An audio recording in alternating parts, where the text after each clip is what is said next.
कराह रही है मानवता आतंकवाद मिटाने को, भारत भी तैयार खड़ा है आतंकी निपटाने को। जब भी बड़ा है पाप धरा पर, हमने ही बोझ उतारा है। हम राम कृष्ण के वंशज हैं जिसने रावण और कंस को मारा है।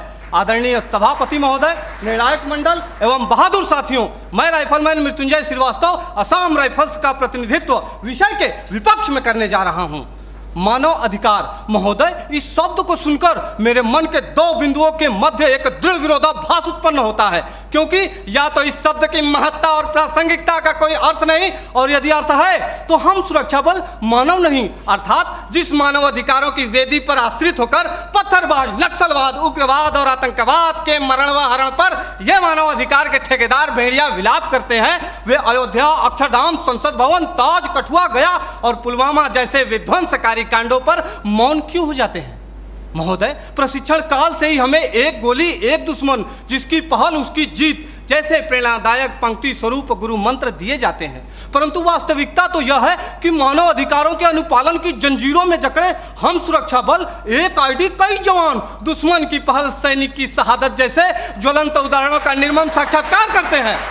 महोदय, जहां कानून व्यवस्था चरमरा जाती है, आतंकी हुकूमत चलती है, मानवता का अस्तित्व खतरे में पड़ जाता है, वहां पुनः शांति स्थापित करने के लिए सशस्त्र सुरक्षा बलों की तैनाती की जाती है। ऐसे कठिन परिस्थिति में मानव अधिकारों का अनुपालन करते हुए आतंकवाद एवं उग्रवाद के विरुद्ध लड़ना, वो भी प्रभावी तरीके से, कतई संभव नहीं है। एक सैनिक होने के नाते मैं यही कहूंगा कि शस्त्र मिले हैं, कर्म करो, सर्वनाश करो गद्दारों का। आज मानवता है खतरे में, तो क्या करोगे मानव अधिकारों का?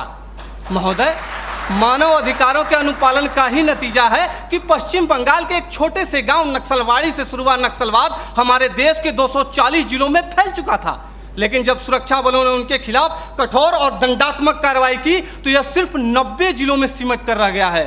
महोदय, सुरक्षा बलों को मानव अधिकारों का पाठ पढ़ाने वाले मैं अपने विपक्षी साथियों से पूछना चाहता हूं कि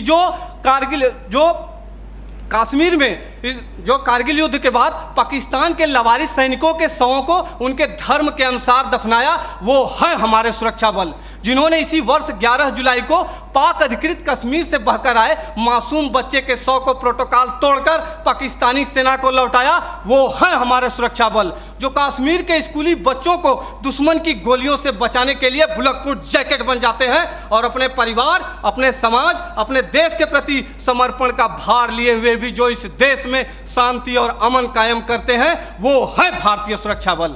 मेरे साथियों, हम सैनिक भी इंसान हैं, हम भी मानव अधिकारों का सम्मान करते हैं, लेकिन राष्ट्र की सुरक्षा के साथ समझौता नहीं कर सकते। महोदय, केंद्रीय गृह मंत्रालय द्वारा संसद में पेश आंकड़ों के मुताबिक वर्ष 2014 में जहां 222 आतंकी हमले हुए, वहीं 2018 में इनकी तादाद बढ़कर 614 हो गई। 2014 में 47 सुरक्षा बलों के जवानों की शहादत हुई तो 2017 में 80 और 2018 में 91 जवान शहीद हुए। हमारे देश में 1993 से लेकर अब तक लगभग 8390 आतंकवादी और उग्रवादी हमले हो चुके हैं। महोदय, पूरा देश जानता है कि ईद की छुट्टी के लिए जा रहे सेना के जवान औरंगजेब को आतंकियों ने अपहरण कर निर्दयतापूर्वक हत्या कर दी, तब तो किसी ने भी औरंगजेब के मानव अधिकारों के लिए आवाज नहीं उठाई। वही खुखार आतंकवादी अफजल गुरु को कानूनी प्रक्रिया के तहत फांसी की सजा दी गई, फिर भी हमारे देश के प्रतिष्ठित शिक्षण संस्थानों में राष्ट्र विरोधी नारे लगाए जाते हैं।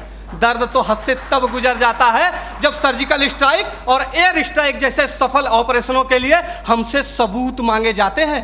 हमारे धार्मिक ग्रंथों में कहा गया है कि सीता हरण किया रावण ने, मानवता को ललकारा था, श्री राम प्रभु ने रावण को लंका में घुसकर मारा था। हम उन्हीं राम के अनुयायी, सम्रानर हार नहीं सकते, जो रच रहे षड्यंत्र उन्हें क्या घुसकर मार नहीं सकते?